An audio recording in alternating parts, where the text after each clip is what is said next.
So Lord, salamat kayo kay na-achieve na gid namo ang usa sa among mga goal this year, ang maka-finish og medal sa fun run. So this is our first official fun run nga amon naapilan. Worth it ra kaayo ang mga sacrifices sa pagsugod namo og training 2 months ago. Dili gid siya sayo ng pagsugod.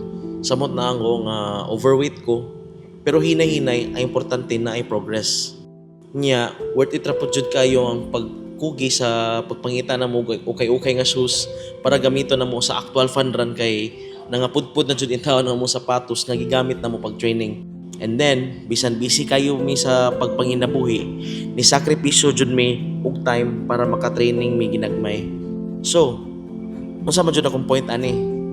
Our point is we just want to inspire and to prove to other people nga dili kinahanglan nga daghan ka kwarta, dili kinahanglan nga grabe jud imong pag-training, and dili pud kinahanglan nga taas jud kayo imong ihatag nga higayon or oras para magsugod. So unsa man jud ang kinahanglan?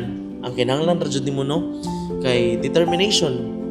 No, determination nga mahimong healthy kay wala na jud biya taon ta nagkabata. Next is disiplina. Discipline nga ma-achieve nimo ang imong mga goals.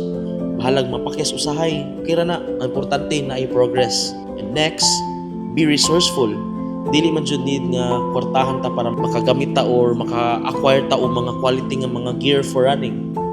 Tuyo ka ra gud na inyong mga lugar, daghan jud kay mga ukay-ukay diha or makakita mo sa mga marketplace og mga second hand. Okay na jud kay na. And lastly, create a goal and do it. As simple as that. Just do it.